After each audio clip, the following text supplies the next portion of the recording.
Assalamualaikum warahmatullahi wabarakatuh. Alhamdulillah. Nahmaduhu wa nasta'inuhu wa nastaghfiruh. Wa na'udzubillahi min syururi anfusina wa sayyiati a'malina. May yahdihillah fala mudhillalah. Wa may yudlil fala hadiyalah. Asyhadu an la ilaha illallah wahdahu la syarikalah.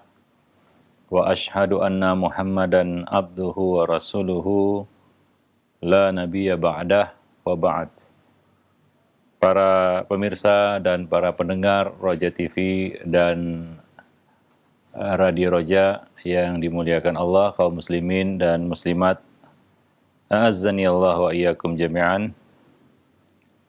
Kita bersyukur kepada Allah Subhanahu wa taala.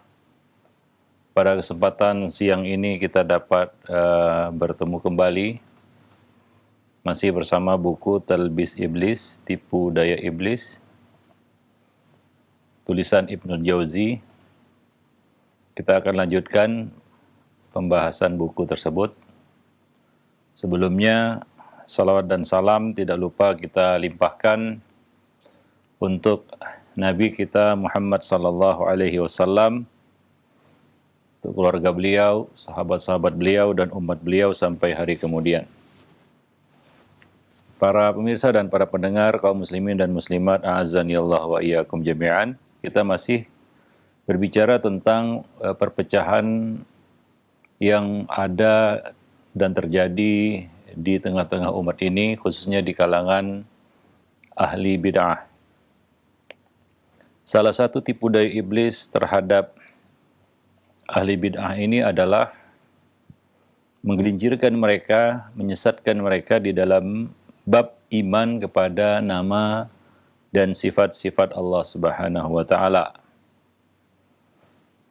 Sebelumnya kita sudah jelaskan bagaimana khutuwat syaitan, langkah-langkah syaitan menyeret manusia dari bid'ah yang satu kepada bid'ah yang lainnya. Tidak akan berhenti kecuali kembali kepada sunnah. Itu obat dari bid'ah, kembali kepada sunnah. Tidak ada jalan lain. Apabila tidak ditinggalkan, maka akan terus melahirkan bid'ah yang baru lagi. Dan terus bergulir, tidak ada henti. Setiap generasi membawa satu pemikiran, interpretasi yang baru terhadap agama. Karena menyimpangnya dalam masalah usul ataupun dasar, prinsip dasar yang menyebabkan tidak akan ketemu di ujung dengan sunnah. Tidak akan mungkin satu aliran bid'ah kemudian ketemu di ujungnya dengan sunnah. Itu mustahil. Karena dua perkara ini adalah perkara yang bertolak belakang. Tidak akan ketemu di ujung.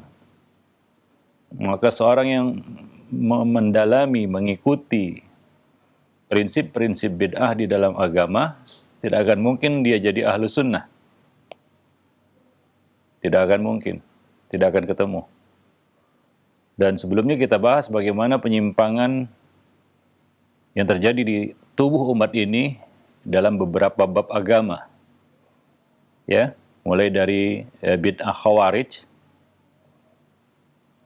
yang Nabi sebut sifat mereka kilabu ahlin nar, anjing penghuni neraka. Kemudian qadariyah yang Nabi sebut al-majuz hadhil ummah, majuz hadhil ummah. Nah, kemudian salah satu bab agama yang juga diselewengkan oleh ahli bid'ah ini adalah di dalam bab asma wa sifat. Dan ini tentunya lebih berat penyimpangannya daripada penyimpangan-penyimpangan sebelumnya. Manusia mulai membicarakan, menyentuh perkara-perkara yang sangat fundamental dalam agama, yaitu tentang ketuhanan, tentang Rabb, tentang Allah Subhanahu wa taala, yaitu tentang nama dan sifat-sifatnya. Kalaulah Khawarij sebagai bid'ah pertama yang muncul di tubuh umat ini membicarakan tentang manusia, makhluk, yaitu status pelaku dosa besar, yang itu terus bergulir hingga menghalalkan darah, karena bid'ah memang berujung kepada pertumpahan darah. Karena salah satu ciri mereka adalah tidak menjaga 3 hal: kehormatan, harta, dan jiwa, darah. Yaitu dengan mudah menghalalkan dan menumpahkan darah siapa saja yang dianggap berseberangan dengan pemikirannya. Itu salah satu di antara ciri-cirinya. Mulailah manusia membicarakan perkara yang berkaitan dengan Tuhan, mulai dari perbuatan Allah Subhanahu wa taala, yaitu ketetapan Allah, takdir. Muncullah bid'ah qadariyah. Ini berkaitan dengan ketetapan Allah yang Allah tetapkan, yang Allah takdirkan di alam semesta, mulai dicampuri oleh manusia. Mereka mulai mengatur, ini boleh dilakukan oleh Allah, ini tidak boleh dilakukan oleh Allah. Ini tidak sah dinisbatkan kepada Allah perbuatan ini. Padahal kita Ahlus Sunnah wal Jamaah meyakini bahwa tidak ada satupun kejadian di alam semesta ini yang luput dari ilmu Allah, pengetahuan Allah. Allah tahu segalanya, sebelum, ketika, dan sesudah. Semua itu terjadi. Dan Allah Subhanahu wa taala menghendaki semuanya, sebelum, ketika, dan sesudah. Dan Allah yang menciptakan segalanya itu. Allah mengetahuinya, Allah Subhanahu wa taala menghendakinya, dan Allah Subhanahu wa taala menciptakannya. Wallahu khalaqakum wa ma ta'malun. Allah menciptakan kamu dan apa yang kamu lakukan. Mulailah manusia mengatur, ini sah dinisbatkan kepada Allah, ini tidak sah dinisbatkan kepada Allah. Keburukan tidak sah dinisbatkan kepada Allah. Kebaikan inilah yang boleh dinisbatkan kepada Allah. Lalu mereka mengeluarkan perkara-perkara yang menurut mereka tidak sah dinisbatkan kepada Allah ini dari kehendak dan ciptaan Allah Subhanahu wa taala. Berawal dari menafikan ilmu Allah Subhanahu wa taala tentang hal tersebut. Seperti yang kita sebutkan ya sebelumnya, ya, bahwa penyimpangan asas atau dasar dari qadariyah ini di dalam memahami ilmu Allah Subhanahu wa taala tentang apa yang terjadi. Oleh karena itu Imam Syafi'i mengatakan, patahkanlah argumentasi mereka dengan ilmu Allah Subhanahu wa taala. Apakah Allah tahu atau tidak tahu? Keburukan itu terjadi, kekufuran terjadi, kemaksiatan terjadi. Apakah itu semua tanpa pengetahuan Allah, tanpa ilmu Allah? Allah tidak tahu atau tahu? Itu dasarnya. Ya, jadi setiap bid'ah itu ada usul. Dari situ bid'ah itu berasal, muncul. Seperti Khawarij itu muncul dari pembicaraan tentang al-asma' wal ahkam. Status orang yang melakukan dosa besar. Awalnya dari situ. Ya, benihnya dari situ. Orang yang melakukan dosa besar apakah dihukumi kafir atau muslim? Di sini ada syubhat, mereka mendapati nas-nas syariat yang seolah-olah menyebutkan bahwa pelaku dosa besar itu kafir. Seperti misalnya sibabul mu'minina fusukun wa qitalu kufrun. Mencaci maki kaum mukminin itu adalah kefasikan dan memerangi mereka adalah kekafiran. Kekafiran di sini apakah kafir keluar dari agama atau kufrun duna kufrin? Itu istilah yang dipakai di dalam akidah Ahlus Sunnah wal Jamaah. Itu kekufuran yang tidak lantas mengeluarkan pelakunya dari Islam. Dan itu berlanjut kepada semua nas yang ada kata-kata kufur. Seperti misalnya waman lam yahkum bima anzalallah faulaika humul kafirun. Lalu mereka pahami siapa saja tidak berhukum dengan hukum Allah kafir. Dalam pengertian langsung dikeluarkan dari Islam, bukan muslim. Ya, artinya mereka adalah orang-orang yang murtad. Berawal dari situ, ya. Dari kita katakan status dan hukum para pelaku dosa besar. Nah, kemudian sebagai konsekuensinya muncullah ide-ide baru, muncullah bid'ah-bid'ah yang baru pula di dalam tubuh mereka sendiri. Ya, muncullah ya kita katakan ya pemikiran seperti al-khuruj alal hukam, memberontak kepada penguasa karena dianggap mereka tidak berhukum dengan hukum Allah. Kalaulah dulu ya mereka ya tidak merasa bersalah menumpahkan darah Ali bin Abi Thalib dan mereka anggap para sahabat tidak berhukum dengan hukum Allah, itu dulu apalagi sekarang. Ya, dan itu terus berlanjut hingga mereka ya menghalalkan darah siapa saja yang menurut mereka telah dihukumi kafir. Sehingga ya di dalam tubuh ataupun sekte Khawarij ini banyak ya kita katakan pemikiran-pemikiran yang semuanya bertolak dari ya mempersoalkan status pelaku dosa besar. Ya kemudian di antara mereka ada yang menghalalkan ya darah ya ataupun meyakini bahwasanya wajib amar ma'ruf nahi mungkar, yaitu artinya mereka artikan keluar ataupun memberontak kepada setiap penguasa yang tidak berhukum dengan hukum Allah. Dan dari situ ya mereka mengkafirkan, ada juga yang mengkafirkan semua orang yang menurut mereka tunduk dan ikut ya kepada penguasa tersebut.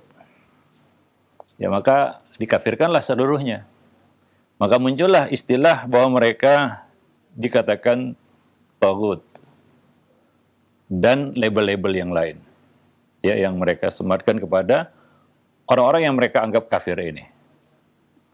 Jadi bermula dari situ ya, sehingga wajar kalau di antara mereka ada yang memiliki usul, yaitu al-khuruj alal hukam ya, bahwa salah satu ya kewajiban di dalam agama adalah jihad dalam arti kata memberontak kepada penguasa yang sah. Maka tidak heran mereka menumpahkan darah siapa saja yang menurut mereka itu kafir. Ya, nah demikian. Dan tentunya ya ciri-ciri dari kelompok ini juga mereka menghalalkan kehormatan ya dan juga harta.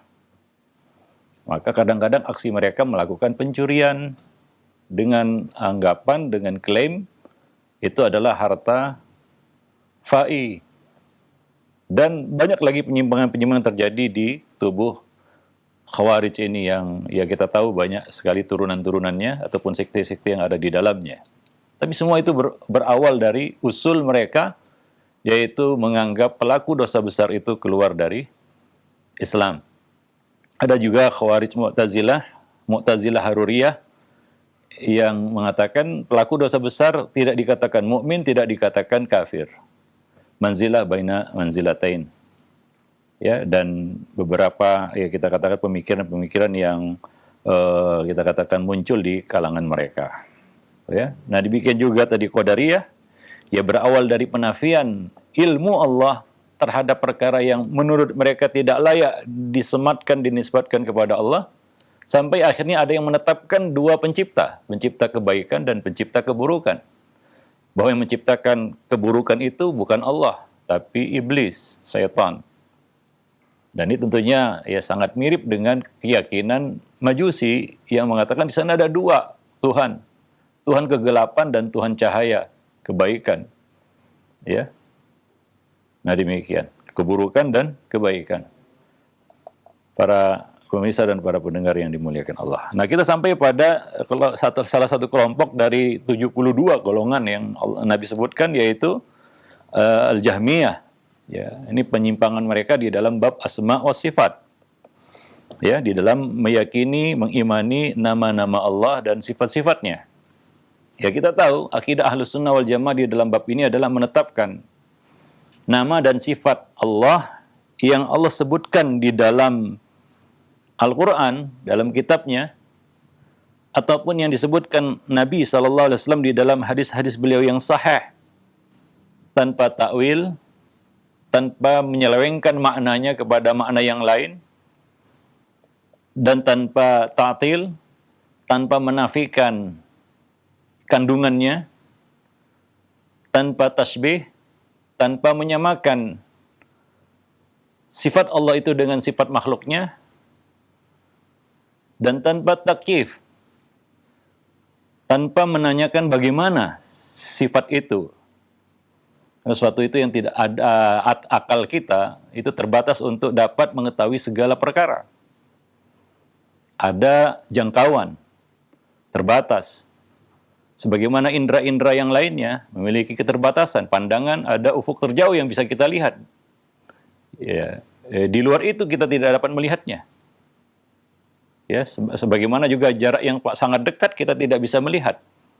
Tertutup pandangan kita. Demikian juga jauh kita tidak bisa melihat. Ya, demikian juga pendengaran juga ada batasnya. Di bawah 20 Hz kita tidak bisa mendengar. Di atas 20.000 Hz juga kita tidak bisa mendengar suara itu. Terlalu keras. 20 Hz ke bawah terlalu lirih. Kita tidak bisa mendengar. Itu indera kita, punya keterbatasan. Demikian pula akal kita ada keterbatasan. Tidak semua bisa dijangkau. Maka termasuk hal yang tidak bisa dijangkau dengan perkara gaib adalah nama dan sifat Allah. Maka tidak boleh ditakyif, menanyakan bagaimana sifat tersebut. Nah, ini akidah Ahlus Sunnah wal Jamaah di dalam bab asma wa sifat. Yang paling a'lam, ahkam, dan aslam. Yang paling ilmiah, paling bijaksana, ya, dan paling selamat. Dan ini dijabarkan oleh para ulama-ulama Ahlus Sunnah wal Jamaah dari masa ke masa dan dari zaman ke zaman.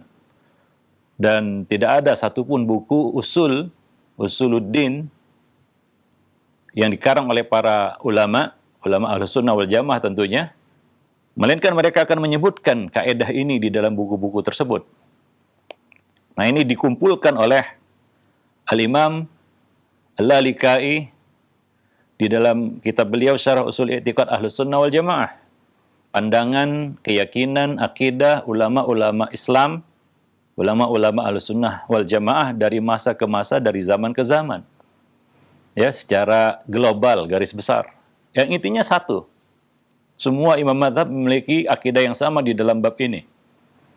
Mulai dari Abu Hanifah, Imam Malik, Imam Syafi'i, dan Imam Ahmad. Dan ulama-ulama lainnya memiliki pandangan yang sama di dalam bab ini. Yaitu menetapkan sifat-sifat Allah yang Allah sebutkan di dalam kitabnya, dan juga disebutkan oleh Nabi SAW di dalam hadis-hadis beliau, tanpa mentakwil, tanpa mentakyif, tanpa mentaktil, dan tanpa mentamthil, yaitu menyamakan, menyerupakan sifat Allah dengan sifat makhluk. Seperti yang dirumuskan oleh Al-Imam Malik rahimahullah ketika ditanya tentang istiwa yang disebutkan Allah di dalam kitabnya Ar-Rahmanu 'alal arsy istawa. Beliau mengatakan al-istiwa ma'lum wal kaifu majhul wal imanu bihi wajib wasu'alu anha bid'ah. Istiwa itu maklum secara bahasa karena itu bahasa Arab. Allah berbicara, Allah Subhanahu wa taala menurunkan kitabnya ini dalam bahasa Arab untuk dipahami. Ini bukan ayat mutasyabihat yang tidak dipahami maknanya. Karena itu diulang dalam beberapa ayat. Lebih kurang ada 7 dan 8 ayat Allah Subhanahu wa taala menyebutkan secara tegas bahwa ia bersemayam di atas arsy. Ba'inun an khalqih, terpisah dari makhluknya karena makhluk bukan khalik, khalik bukan makhluk. Allah tidak butuh arsy itu. Ya, dan Allah menyatakan dirinya berada di atasnya. Alal arsy istawa. Ini adalah sesuatu yang kita pahami di dalam bahasa Arab. Allah menurunkan Al-Quran ini bilisanin Arabiyyin mubin, dengan lisan Arabi yang mubin, yang jelas, dapat dipahami. Ya, bukan suatu perkara ataupun kata-kata yang tidak bisa dipahami. Dan itu tentunya bertentangan dengan sifat dari kitab suci ini sebagai hudan, petunjuk, pedoman. Allah turunkan ini sebagai hudan lil muttaqin, pedoman, petunjuk bagi orang-orang yang bertakwa. Lalu bagaimana kita mendapatkan petunjuk apabila banyak dari ayat-ayat Quran itu ternyata mutasyabihat, tidak dipahami maknanya, karena semuanya berbicara tentang nama dan sifat Allah. Hampir banyak ayat yang ditutup dengan nama Allah, sifat Allah Subhanahu wa taala. Karena setiap nama itu mengandung sifat di dalamnya. Sebagaimana contohnya sifat nama Ar-Rahman, Ar-Rahim terkandung di dalamnya sifat rahmah. Al-Alim terkandung di dalamnya sifat ilm. Dan nama-nama Allah lainnya yang Allah sebutkan banyak di akhir ayat. Apakah semua itu menjadi mutasyabihat? Karena mengandung sifat yang tidak boleh ada pada Allah Subhanahu wa taala. Ya. Nah, demikian juga di dalam ayat tersebut. Maka Imam Malik, ya, sekali lagi ini Imam Malik. Bukan kita, ya. Ulama Ahlus Sunnah wal Jamaah, imam yang disebut sebagai Imam Darul Hijrah, ya, kota Madinah, Imam Malik. Ketika ditanya tentang al-istiwa, ya, kaifastawa, ada yang bertanya, kaifastawa, bagaimana beristiwa? Dia bertanya tentang kaifiyat istiwa itu. Maka Imam Malik menjawabnya, berkata kepadanya, al-istiwa ma'lum. Istiwa itu dalam bahasa Arab adalah sesuatu yang dapat dipahami. Istawa ala, berada di atas. Wal kaifu majhul, kaifiyatnya majhul, artinya tidak diketahui kaifiyatnya. Ya, karena tidak semua perkara yang Allah sebutkan di dalam kitabnya kita ketahui kaifiyatnya. Contohnya, Allah sebutkan berita tentang surga. Buah-buahnya, makanan hidangannya, bidadari-bidadarinya, istana-istananya, sungai-sungainya. Allah ceritakan itu semua di dalam Al-Quran. Lalu, lantas, apakah kita tahu kaifiyatnya? Bagaimana kaifiyatnya? Bagaimana sungai surga yang disebutkan di dalam tafsir itu tanpa parit? Kita tidak bisa menjelaskan kaifiyatnya. Karena kita belum lihat. Ya, kita belum melihatnya. Dan Allah juga tidak ceritakan bagaimana kaifiyat sungai surga itu. Semua nikmat-nikmat yang ada di dalam surga yang Nabi katakan, ya, fiha ma la ainun ra'at wa la udhunun sami'at wa la khatara ala qalbi bashar. Di dalamnya terdapat segala perkara yang belum pernah terlihat oleh mata, terdengar oleh telinga, dan terbersit dalam hati manusia, dalam pikiran manusia. Walaupun Allah sebutkan, maka Abdullah bin Abbas mengatakan tidak ada kesamaan antara benda-benda yang ada di surga dengan yang ada di dunia selain asma, yaitu nama saja. Kaifiyatnya akan berbeda. Ya, tidak seperti yang kita lihat di dunia. Ya, jangankan apa yang ada di surga. Ya, langit dan bumi nanti di akhirat setelah kiamat Allah ganti dengan langit dan bumi yang lain. Yang kita belum tahu kaifiyatnya bagaimana. Yauma tubaddalul ardu ghairal ardi was samawat, hari di mana Allah ganti langit dan bumi dengan langit dan bumi yang lain. Kita tidak melihat bumi seperti hari ini. Kita tidak melihat langit seperti hari ini. Bagaimana? Kita nggak tahu kaifiyatnya. Tapi Allah ceritakan dan Allah sampaikan itu di dalam Al-Quran. Ya, dan kita imani itu bahwasanya langit dan bumi nanti setelah kiamat, setelah Allah hancurkan ya langit dan bumi itu hari kiamat, Allah ganti nanti dengan langit dan bumi yang lain. Dan kita nggak tahu kaifiatnya. Nah, itu berkaitan dengan makhluk. Bagaimana Allah Subhanahu wa taala. Ya. Yang kita tidak akan mampu membayangkannya dengan akal kita. Nah, itu salah satu contoh. Ya. Ya, dan juga ya, sebagai contoh ya. Ya. Tidak semua perbuatan makhluk bahkan di dunia ini yang kita tahu bagaimana gerakannya. Contohnya ruh yang disebutkan ketika seorang itu tidur, ruh itu terangkat, tapi tidak permanen. Ketika bangun, ruh itu kembali. Ruh dicabut, naik ke atas, ya, dari tubuh. Apa kita tahu bagaimana gerakan ataupun aktivitas ruh itu? Tidak ada yang tahu bagaimana. Walaupun kita tunggu itu orang yang sekarat dan mau mati itu, tapi kita tidak lihat ruhnya keluar.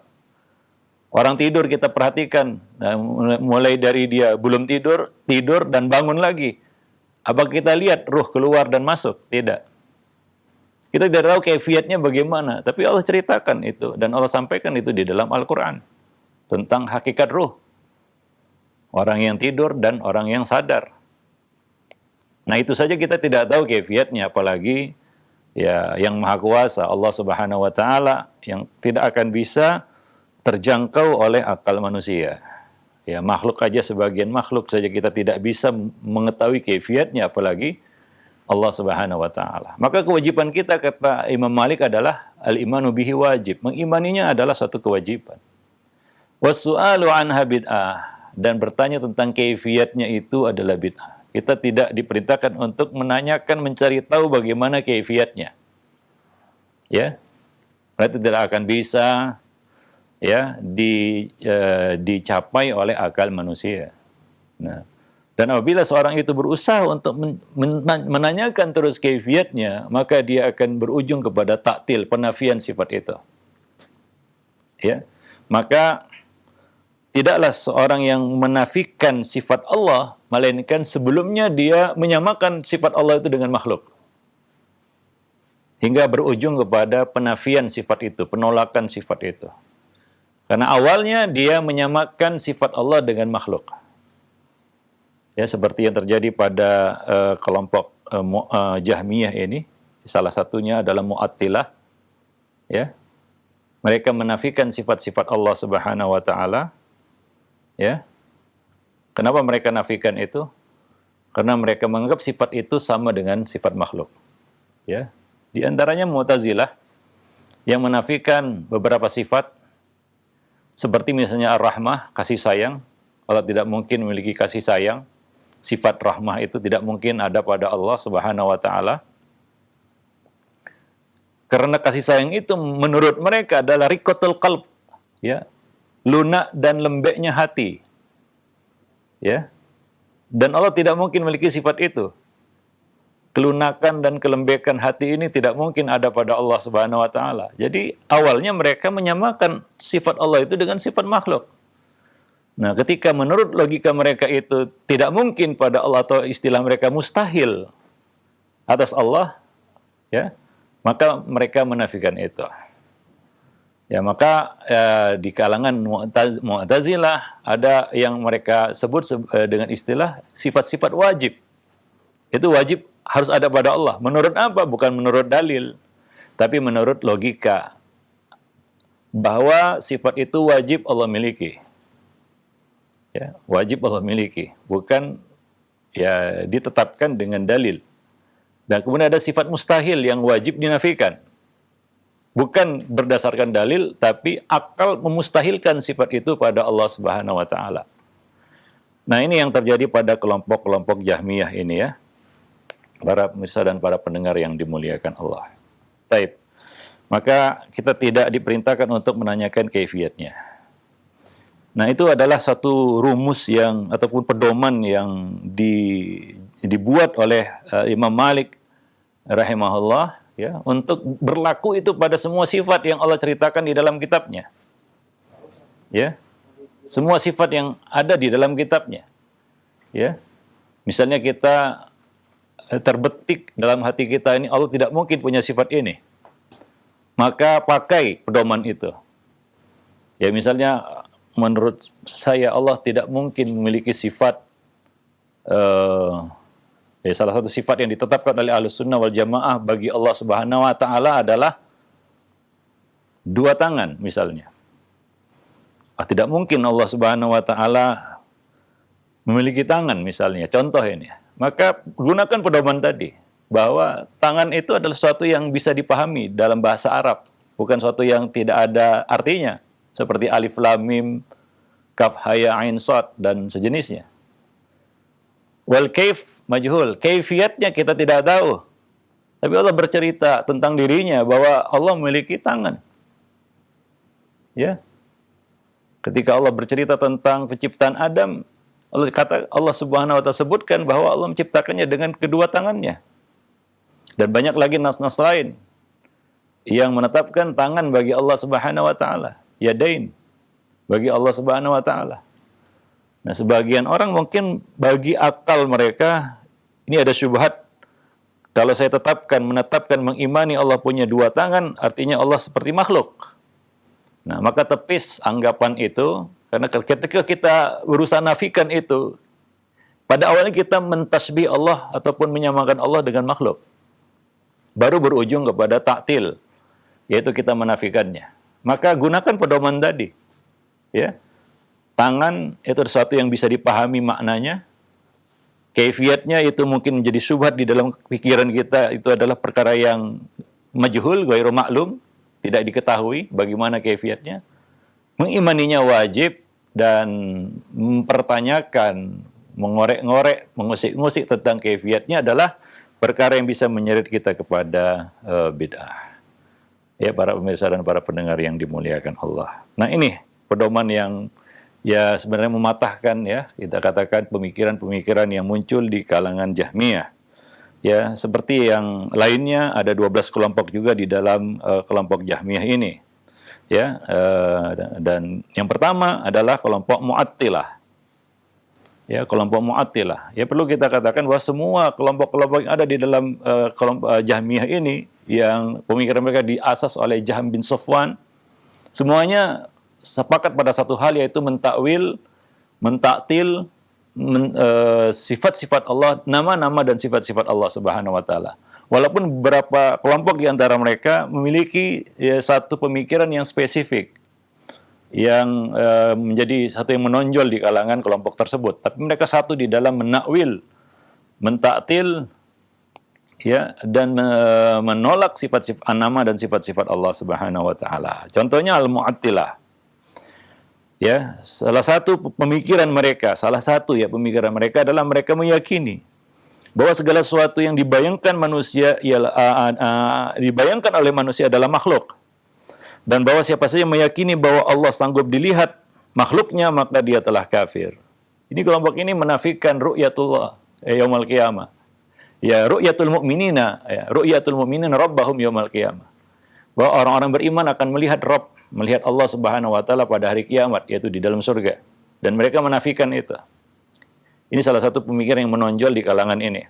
Ya, dan mereka juga, ya, menurut istilah Ibnu Taimiyah, mereka bukan hanya menyamakan Allah Subhanahu wa taala dengan makhlukat, bahkan ya mereka menyamakan Allah dengan sesuatu yang ma'dumat, sesuatu yang tidak ada sebenarnya. Ya, seperti mereka mengatakan Allah tidak di atas, tidak di bawah, ya. Allah tidak di mana-mana dan Allah tidak di mana-mana juga. Ya, ini sesuatu yang ya tidak ada, kita katakan kalimat ya untuk mendeskripsikan pemikiran itu, melainkan bahwa Allah itu sama seperti al-ma'dum, sesuatu yang tidak ada. Ya, salah satu pemikiran mereka juga adalah bahwa mereka mereka menafikan, menolak Allah itu dikatakan sesuatu. Allah tidak sesuatu dan tidak sesuatu, ya, tidak di atas, tidak di atas, ya. Ini sesuatu yang sangat kontradiktif dan ya tidak ada kata yang tepat untuk mendefinisikan itu selain bahwa itu tidak ada, ya. Nah, dan Ibnu Taimiyah menggunakan istilah lain, yaitu mereka menyamakan Allah dengan sesuatu yang mustahilat, sesuatu yang mustahil jadinya, ya, para pemirsa dan para pendengar yang dimuliakan Allah. Jadi salah satu kelompok mereka ini meyakini bahwa kalau Allah Subhanahu wa taala masih bisa dibayangkan, maka ya apa namanya? Allah itu makhluk dan itu tidak boleh ada pada Allah Subhanahu wa taala. Maka tidak boleh ditetapkan satupun nama dan sifat Allah Subhanahu wa taala. Karena konsekuensinya bahwa Allah itu akan sama dengan makhluk. Ini sangat ekstrim tentunya di dalam bab asma wa sifat, ya. Nah, demikian. Dan mereka juga meyakini bahwa Allah tidak akan dilihat oleh makhluknya. Di dunia iya, Ahlus Sunnah wal Jamaah meyakini bahwa Allah tidak akan bisa dilihat di dunia. Nabi mengatakan innakum lan taraw rabbakum hatta tamutu. Kamu tidak akan bisa melihat Rabb kamu hatta tamutu. Tidak titik di situ ya. Hatta tamutu, hingga kamu mati atau hingga kamu meninggalkan alam dunia ke alam yang lain. Dan kita meyakini bahwa kita akan melihat Rabb kita Allah Subhanahu wa taala pada hari kiamat nanti di surga. Itu adalah kenikmatan yang paling tinggi yang Allah berikan kepada orang-orang yang beriman di dalam surga, yaitu mereka melihat Allah Subhanahu wa taala, tidak ada yang menghalangi mereka dari melihat Allah Subhanahu wa taala tersebut. Nah, ini diingkari oleh kelompok ini, ya, wallahu a'lam bissawab. Nah, kemudian yang kedua, ya, di antara sekte Jahmiyah ini adalah kelompok yang bernama Al-Marisiyah. Mereka menegaskan bahwa mayoritas dari sifat-sifat Allah itu adalah makhluk. Ya, tentunya ini adalah kita katakan cabang dari keyakinan bahwa Al-Quran makhluk. Maka semua isi yang ada di dalam Al-Quran, cerita tentang nama dan sifat Allah itu semuanya makhluk. Bahwa sifat Allah itu makhluk dan tidak boleh ditetapkan kepada Allah Subhanahu wa taala. Ya, nah demikian. Ya, dan ini tentunya di antara mereka ada yang bukan hanya menafikan mayoritas sifat, ya, bahkan semua sifat, bukan mayoritas, semua sifat. Bahkan ya, di antara mereka ada yang menafikan nama dan sifat. Ya, mereka tidak menetapkan satu nama pun bagi Allah Subhanahu wa taala. Ya. Nah, alasannya sama, yaitu konsekuensi penetapan itu penyamaan dengan makhluk, ya, dan Allah tidak boleh sama dengan makhluk. Ya, nah tentunya mereka menggunakan dalil laisa kamitslihi syai'un, tapi tidak pada tempatnya tentunya, ya. Yang berujung kepada menafikan ayat-ayat yang lainnya. Ya, kita tahu bahwasanya satu ayat dengan ayat yang lain tidak akan bertabrakan.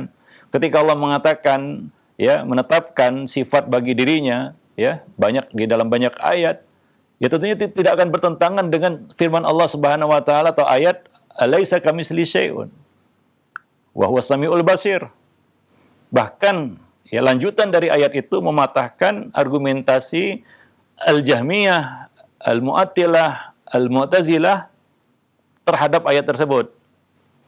Ya, dengan ayat tersebut, ya, yang mereka menggunakan ayat itu untuk menafikan semua nama dan sifat Allah atau mayoritas sifat-sifat Allah Subhanahu wa taala.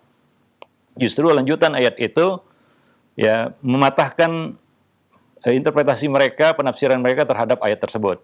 Bahwa wahwas samiul basir, bahwa dia Allah maha mendengar lagi maha melihat, ya. Wallahu alam bissawab, ya. Nah, itu merupakan ciri dari ahlu bid'ah juga, yaitu mereka menggunakan sepenggal ayat, sepotong ayat, dan mereka mengabaikan ayat-ayat yang lainnya, ya. Mereka mengabaikan ayat-ayat yang mereka hanya memahami nas, ya, menurut konteks yang mereka inginkan. Ya, yang tidak mereka inginkan, maka mereka buang itu. Atau hanya memenggal nas-nas, ya, yang menurut mereka mendukung pemikiran mereka dan meninggalkan yang lainnya. Ya, nah itu adalah salah satu ciri argumentasi yang biasa dipakai oleh ahli bid'ah. Wallahu a'lam bishawab. Baik, para pemirsa dan para pendengar, kita masih berada di poin ini, ya, yaitu perpecahan yang yang terjadi di tubuh salah satu kelompok bid'ah, salah satu dari 6 usul bid'ah, yaitu kelompok yang disebut Al-Jahmiyah. Dan kita kata inti penyimpangan dari kelompok Jahmiyah ini adalah penyimpangan di dalam bab asma wa sifat, itu nama dan sifat-sifat Allah Subhanahu wa taala. Wallahu a'lam bishawab. Ya, subhanakallah bihamdik asyhadu an la ilaha illa anta astaghfiruka wa atubu ilaik. Jazakallahu khairan wa barakallahu fikum Ustaz atas penyampaian materi yang sangat bermanfaat di kesempatan ini. Nah, kepada Islam Azakumullah, silakan bagi Anda yang ingin bertanya secara langsung. Baik, untuk pertanyaan pertama kami coba angkat dari pesan singkat yang sudah masuk di kesempatan ini dari hamba Allah. Assalamualaikum Ustaz, apakah salah satu keyakinan Khawarij itu muwazanah, bersatu dengan lintas manhaj dan akidah? Mohon penjelasan Ustaz. Barakallahu fikum. Ya, ya tentunya ini muncul ya di kalangan mutaakhirin ya, awakhir ya, satu pemikiran lintas batas bid'ah. Jadi ini satu yang buruk sebenarnya. Kalau di dalam istilah fikih ini namanya talfik ya. Talfik itu lebih buruk daripada taklid, yaitu memilah-milih pendapat-pendapat yang ada di dalam madhab menurut hawa nafsu. Nah ini tentunya jauh berbahaya daripada taklid. Ya, muncul belakangan talfik. Nah demikian juga ini ya, pemikiran muwazanah ini ataupun mengkompromikan berbagai pemikiran ya dengan jargon persatuan begitu ya. Ini adalah satu yang sangat-sangat ya kita katakan bisa berakibat kepada yang lebih buruk kan begitu ya. Ya jadi mengoleksi semua pemikiran-pemikiran ya yang muncul itu ya, dalam bab ini dia pilih ini, dalam bab yang lainnya dia pilih yang lain. Ya tentunya ini ya hasilnya akan lebih buruk daripada bid'ah kelompok bid'ah itu sendiri ya. Nah, misalnya lah kita melakukan talfik di dalam bab ini ya, kita ambil misalnya di dalam bab takfirul hukam, pemikiran Khawarij ya. Di dalam bab takdir kita ambil ya pemikiran Qadariyah juga ya. Ya, kemudian dalam bab asma wa sifat ya kita ambil pemikiran-pemikiran Mu'tazilah. Ya, itu artinya komplit, semua bid'ah terkumpul nantinya. Nah, maka kita sebutkan tadi bahwa tidak ada ya, jalan keluar dari bid'ah itu selain kembali kepada sunnah. Ya, tidak ada alternatif lain. Ya, jangan cari jalan lain ya untuk selamat dari bid'ah kecuali kembali kepada sunnah dan berusaha untuk mengenali sunnah itu apa. Dan itu yang terjadi pada ulama-ulama yang akhirnya bertobat ya, kembali kepada manhaj Ahlus Sunnah wal Jamaah. Contohnya Al-Imam Al-Ghazali, Al-Amidi. Al-Amidi ini pernah meninggalkan sholat 40 hari kalau nggak salah. Ya karena dia bingung siapa Rabb yang dia sembah gitu ya. Hingga akhirnya dia meninggalkan sholat 40 hari. Tapi akhirnya dia kembali kepada manhaj Ahlus Sunnah wal Jamaah. Ar-Razi juga ya, ini adalah ulama-ulama yang dulu, dan juga jangan lupa yaitu Al-Imam Abul Hasan Al-Asy'ari yang pada akhirnya mereka kembali kepada sunnah. Ya, itulah ya jalan selamat dari bid'ah. Ya bukan mengkompromikan, wah kita pilih dari Khawarij yang ya kira-kira ini cocok untuk kita. Lalu dalam bab yang lain, dalam bab takdir kita pilih pendapat Qadariyah yang menurut kita itu benar dan seterusnya. Nah ini tidak akan menyelamatkan kita dari bid'ah tersebut. Nah ini muncul di kalangan awakhir mungkin, yang mutaakhirin yang punya ide seperti itu, ya sehingga campur baur dalam bab asma wa sifat dia mungkin kelompok mereka memilih manhaj mufawwidah kan begitu ya. Di dalam mungkin bab yang lain mereka memilih aliran ataupun paham yang diusung oleh Khawarij ya dan lain-lain sebagainya, dan ini sangat buruk tentunya ya. Nah demikian ya, maka tidak boleh talfik juga di dalam fikih ya, apalagi di dalam bab akidah ya. Nah demikian ya. Baik ya, sehingga ada yang dikatakan ya bahwa kalau kita menggunakan talfik ini dalam bab fikih ya, misalnya dalam bab nikah, kita akan pilih pendapat-pendapat menurut selera hawa nafsu kita, maka seorang itu akan menikah tanpa wali. Nah itu pendapat Abu Hanifah. Kemudian pendapat dalam mazhab Abu Hanifah, mazhab Hanafi ya, tanpa saksi dan tanpa mahar. Tanpa saksi itu adalah mazhabnya Malikiyah, dan tanpa mahar itu mazhabnya Syafi'iyah, ada di dalam mazhab Syafi'iyah. Apa yang terjadi? Ya, nikah tanpa wali, mahar dan saksi. Apa itu? Silakan deskripsikan sendiri apa itu kan begitu ya. Nah, itu tentang sangat berbahaya. Dan itu dalam bab dalam bab fikih ya, dalam bab fikih, apalagi di dalam bab akidah, luar biasa. Ya, nah itu kalau seorang itu berusaha untuk mengkompromikan apa namanya mau berdamai ya dengan pemikiran-pemikiran menyimpang di dalam Islam ini ya. Itu tidak mungkin sama sekali. Itu jalan yang tidak ditempuh oleh para salaf ketika mereka kembali dari bid'ah. Ketika mereka bertaubat dari bid'ah, ya mereka tidak menempuh jalan seperti itu. Mereka tahu ini adalah dua hal yang bertolak belakang, ya, tidak ada pilihan ya selain mengikuti salah satu dari keduanya.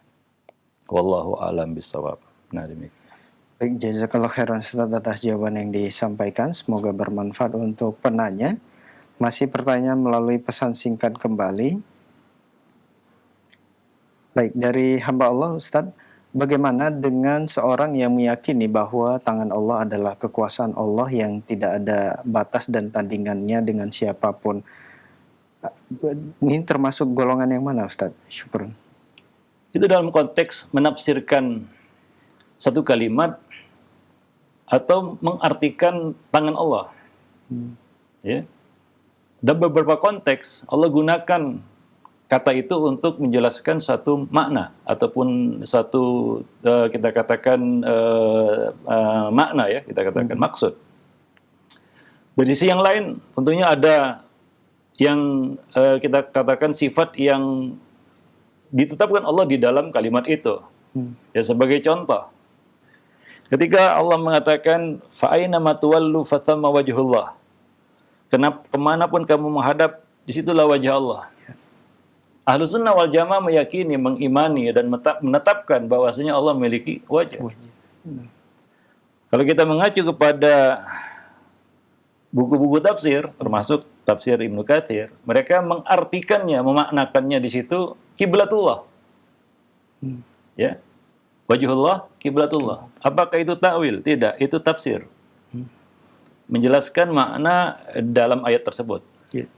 Dan tentunya ketika Allah berbicara tentang wajahnya, itu artinya Allah punya wajah. Tidak sama dengan wajah makhluk. Ya. Walaupun itu kata itu digunakan untuk konteks makna yang lain. Ya, nah demikian. Seperti kita berbicara tentang kaki meja. Ya, kaki meja. Ya. Kita menggunakan kata kaki meja itu untuk satu makna kiasan. Boleh nggak itu? Boleh, di dalam bahasa namanya majaza fil lughah, ya.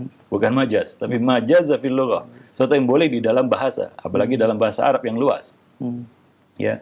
Tentu ketika kita menggunakan kata itu, kaki meja, itu menunjukkan bahwa meja itu punya kaki. Ya. Terlepas kaifiatnya kita pahami atau tidak. Ya. Yang jelas, ya dia tidak sama dengan kaki kita. Ya.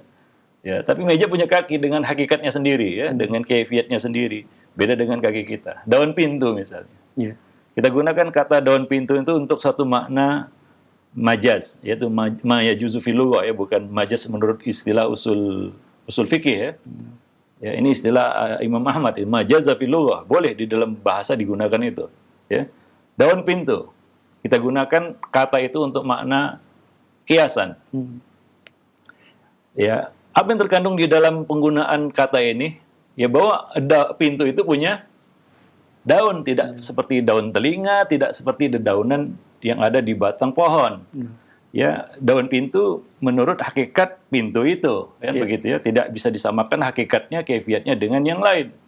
Tapi itu menunjukkan bahwa pintu punya daun. Ya, nah demikian. Wallahu a'lam bishawab. Nah, maka ini untuk menjawab beberapa tuduhan, ya, bahwa ulama Ahlus Sunnah juga mentakwil, ya. Tidak, itu bukan takwil, tapi itu tafsir. Karena kata-kata takwil di dalam bahasa Arab itu juga diartikan ma ya'ulu ilaihi syai', itu suatu yang menjadi makna dari kalimat itu atau tafsir. Nah, demikian. Wallahu a'lam bishawab. Jadi takwil yang digunakan oleh Jahmiyah, Mu'tazilah adalah memalingkan dari makna yang rajih kepada makna yang marjuh, ya, makna asal kepada makna lainnya. Nah, itu takwil yang digunakan oleh Jahmiyah dan Mu'tazilah di dalam bab asma wa sifat, yang membuat, ya, kita katakan makna dari kata itu jadi berubah, ya. Nah demikian, ya. Mereka menafikan tangan Allah Subhanahu wa taala. Ya. Ya, kita menetapkan tangan bagi Allah dengan pedoman yang digunakan oleh Imam Malik tadi. Wallahu a'lam bishawab. Ya. Baik. Jazakallah khairan Ustaz atas jawaban yang disampaikan. Semoga bermanfaat untuk penanya. Masih pertanyaan melalui pesan singkat kembali dari hamba Allah. Assalamualaikum Ustaz. Bagaimana cara menjelaskan pertanyaan anak-anak tentang sifat Allah ini Ustaz? Jazakallahu khairan. Ya, tentunya hadis nas bima ya'rifun, ya.